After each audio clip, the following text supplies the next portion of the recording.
Okay, we backstage at the Apollo. Talib Kweli. Where? Oh, there you go. Right here, I'm right here. There you go. Backstage. Actually, this is what we're gonna do. We're gonna make it easy. You're gonna introduce everybody because I don't know everybody, so No doubt. we're gonna take it from there. Yes, we are backstage at the legendary Apollo Theater. I am the MCEO, Talib Kweli, Blacksmith is the movement. We are on the East Coast right now in Harlem, representing Uptown style. But of course, we got my representatives from the West Coast in the house. We got Kron, Don, you know what I'm saying? Dizzolene. Hey, man. Your baby mama boyfriend. Oh, no.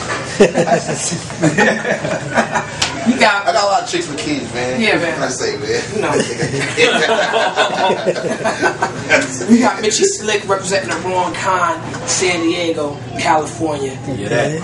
We got Phil the Agony. We got Talib Kweli. He do 380 shows a year. You gotta watch out for this dude, man. He's a monster. Sometimes twice a day I did. Right. We are Blacksmith. And this is the movement, Strong Arm Steady. This is Strong Arm Steady. They already had their own movement clacking out in the West Coast with the mixtapes and on the streets. And we just partnered up, formed like Voltron, and now we here at the Apollo, putting it down, getting ready for the next year. And G Grae's here. G Grae. And that's the insurance. That's right. G Grae. Hey, G. G Grae represents New York City. Yeah, check. So yeah, that's who it is. It's Blacksmith, and we're gonna be like the cliched rap thing right now. I'm gonna tell you, we're taking over the streets. This is Blacksmith? And this is I'm not supposed to be here. Right. She's on another label. She's on Warner Brothers proper. This is Blacksmith. You know, she's just bullshitting. Okay. I want to hear from the basically the newcomers, all of you. How does it feel to perform at the Apollo? The famed Apollo. Apollo is legendary. You know, we wanna rub the wood paws. Hey, no! Whatever it is, it gets you the lucky shit before you hit the stage. You know what I mean? That was a quick pause, though. I must Quick pause, you know. on the quickness. Well done. I thought it was a rock, but I think it's wood pause. But anyway, it's legendary, man. We're glad to be in the same room as Stevie Wonders and the Billie Holidays and No doubt. the Talib Kwelis and the Houdinis of the world. It makes us feel official. That was a good list.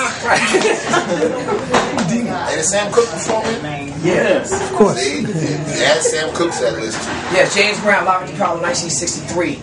Go get that album. That's a That great. was real black of you. That is black. It's blacker than black. Yeah, nothing's blacker than performing in Harlem. So if you ain't done that, you gotta get your Well, black. it's selling crack and all. Whoa. We didn't do that. It's pretty black. So tell me, what should we? Hey, that's right. That's right. I'm a cracksmith. I'm a cracksmith. I'm selling crack. Yeah, that. We'll be here tomorrow. Right. Next year is a year of the cracksmith. We're not defined by any customers. Well, let me focus on your three for a second.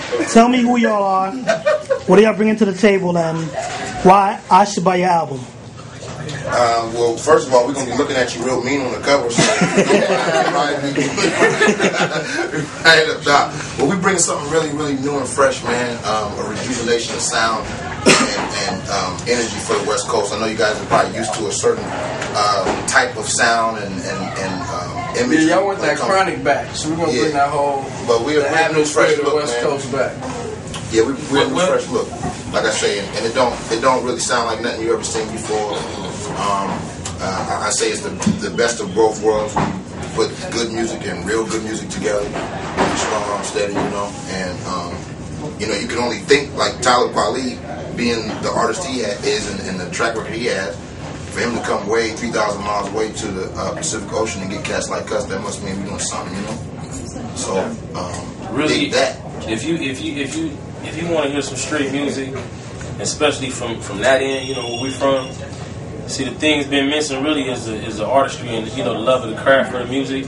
And see, right here you got some cats that we didn't come up in this new era with the ringtones and all that type of stuff. We came up in an era where it wasn't really no boundary line between the music. You know what I mean? It didn't matter where you was from. We love the music, and you hear it in us now because we trying to change really, we trying to change the face of the West right now. We trying to show y'all that we don't just do one thing on the West Coast. I'm talking about even gangsters don't just do one thing on the West Coast. We trying to show y'all what it's like after you get to doing all the ignorant shit, start getting some money, you know what I'm saying, and shit like that.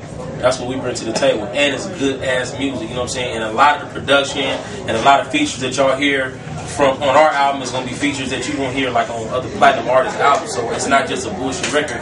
It's a high caliber album coming from that end. I know a lot of cats ain't used to that, but we really making some hot shit. Strong steady. Mitch is speaking on the production. The cast of producers we got working with us. You know, we real consistent writers, man, and we always in the studio doing our thing. So, I mean, just to make and form this Strong Arm Steady album, Arms and Hammers of 14 songs, we went through about 100 different songs and just come up with the best joints, you know. So, definitely check for that. And Coach talking about us. A breath of fresh air. It's the new West, so that'll be enough for you to It ride might out. end up being your baby mama boyfriend. Don't fuck around. And you just might want to know who your baby mama boyfriend is. So, I'm looking for your baby mama. you might be who? You know? They Somebody got to he teach like chicks with kids. That's a good situation. You know, I got kids, so they the only ones that understand that, you know, shit, man. I got kids too. And then they even go beyond that. It wasn't the West Coast label that came in and brought Strong Arm Steady together to bring you an album. It was Kweli, you know, who's East Coast based, who got the situation over with Warner Brothers and brought the Grae and the Strong Arm Steady in, you know, so we can make music together on this label, Blacksmith, which is really great, man. So definitely not only check for us, but check for Jean. She got an album coming out soon. But what's dope about everybody is that it wasn't like people trying to get signed to a label. Like, everyone was doing their own thing regardless of what was going on. If we're getting signed to something or not, everybody's got their work ethic and their grind and their hustle that we're going to keep doing shit anyway. And it's just, it's nice to find, you know, people who have the same kind of work ethic as you. Like, you know, there's underground kids who record like 100 songs and 200 songs and like one of them is hot. Right. And this is not how it goes here.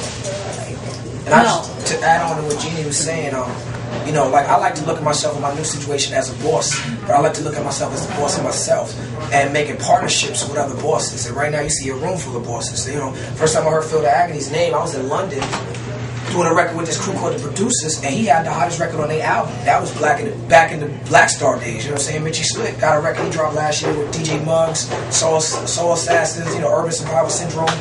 Record hot, is tearing up San Diego already. You would have heard of these niggas with or without Blacksmith. Crondon put out many singles when I was first coming out. Next to the name Talib Kweli, when I was first coming out, you see Crondon records in Fat Beats and in the stores all over. Jean Grae been doing it since the beginning, since Making Records days. She done released countless albums. You go on YouTube, you go on MySpace, you go on the internet, you press Google, you Google anybody's names and pages, it's gonna come up. There's nothing that I got an A&R, there's nothing that I just gotta make a partnership with them, and that's what's attractive about the situation. And what's great is Quad's just as passionate about his project as he is on the art. He puts the same, you know, energy behind it, same calls in the office and whatever we need to do to being in the studio to being out on the show front line pushing it. Like Quad said, it's a genuine situation because, you know, we were all friends. Like, me and Gene had songs recorded even before Kweli had hooked us up. You know, same thing with Quad. We were friends way before the deal went down. So, same thing with Mitch and Crime. Like, we all had our solo careers going before we formed together. So it's a real genuine situation. You know, along with Corey Smith, man, we gonna push it ahead. That's what the deal is. Yes, okay, I was just told to wrap it up. So, any last words? Fuck off. Hey, we got Christmas album coming. I don't know if it's gonna be this year, but Gene got Christmas. When are they gonna? How long are they here for? Just pick the beats out. Send the beats out. We got studio right now. Right now, we go right to studio right now. Is that a threat? That's what most told me yesterday. He said, I'll be threatening niggas. I used to wake niggas. We got it right now. You over here this way now. Okay. Thank you. Oh, man, the Wall Street, they gotta wait because we took it to the streets right now. Streets. Well, good luck, everyone. Thank you, brother. And Blacksmith. Believe it. That's right. We're not defined by any calendars. Our year.